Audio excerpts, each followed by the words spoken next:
রানাঘাট হয়ে যেতে মোটামুটি 4 ঘন্টা লাগে খাওয়া দাওয়া করে। আমরা চলে এসেছি কলকাতা থেকে মন্দারমণি। 3 ঘন্টা 40 মিনিট লাগে গাড়ি করে যেতে কলকাতা থেকে। আমরা সুইট ফ্যান্টাসি রিসর্টে থাকলাম। রুমটা খুবই লাক্সারি এবং স্পেশিয়াস। এখানে 2টো বেডস আছে এবং একটা টিভি, স্মার্ট টিভি আছে, এসি আছে, মিনি ফ্রিজ আছে এবং অনেক কিছু ফ্রি অ্যামেনিটিস আছে। আমরা এরকম টিভি দেখতে পারি এখানে বেডে শুয়ে শুয়ে, এবং বেডটা খুবই নরম আর অ্যাম্বিয়েন্সটাও খুবই ভালো। এখানে 2টো চেয়ার এবং একটা টেবিল আছে যেখানে আমরা বসে বসে চা খেতে পারি এবং কফি। এবার হলো আমরা ব্যালকনিতে যাচ্ছি। এই যে ব্যালকনি, সি ফেসিং ব্যালকনি এটা। এই যে এখানে চেয়ার টেবিল আছে, আপনারা বসে চা কফি খেতে পারেন। খুবই ভালো এক্সপিরিয়েন্স একটা। সুইমিং পুলও আছে যেটা আপনারা দেখতে পারলাম না কারণ আমাদের কাছে ওয়াটারপ্রুফ ক্যামেরা ছিল না।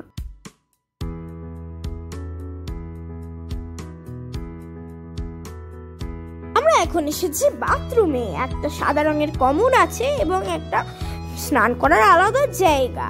এখানে একটা বেসিন আছে যেটাকে আমরা এমনি এমনি বন্ধ করে দিতে পারি টিপে, আর উপরে ফ্যানও আছে যেটা সুইচ দিয়ে অন করা যায়। আমরা এখন যাচ্ছি লাল কাঁকড়া বিচ ক্যাম্পে। যেতে আসতে টোটো ভাড়া লাগে 200 টাকা। দেখতেই পাচ্ছেন খুব সুন্দর সমুদ্র। বিচের ওপর দিয়ে টোটো করে যাওয়ার মজাই আলাদা, কিন্তু খুব হাওয়া দেয়। আমরা পৌঁছে গেছি লাল কাঁকড়া বিচ ক্যাম্পে।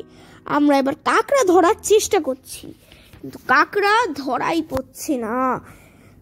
গাইজ, আপনাদের কি মনে হয় আমরা কাঁকড়া কি ধরতে পারবো নাকি না? আমরা কাঁকড়া খোঁজার চেষ্টা করছি তাড়াতাড়ি, কিন্তু কাঁকড়া পালিয়ে যাচ্ছে। আমরা খুঁজতে যাচ্ছি, খুঁজছি, কিন্তু কোনো ফুটো দিয়েই বেরোচ্ছে না কাঁকড়া। চারিদিকে অনেক ফাঁকা জায়গা এবং সমুদ্রটা অনেকই দূরে। আমরা এখন কাঁকড়া নিয়েছি। এবার আমরা হোটেলে গেলাম। এই যে হোটেলে একটা জিমও আছে যেটাতে আপনারা ওয়ার্কআউট করতে পারেন। এটা হলো একটা আর্টিফিশিয়াল সাইকেল ট্রেডমিল।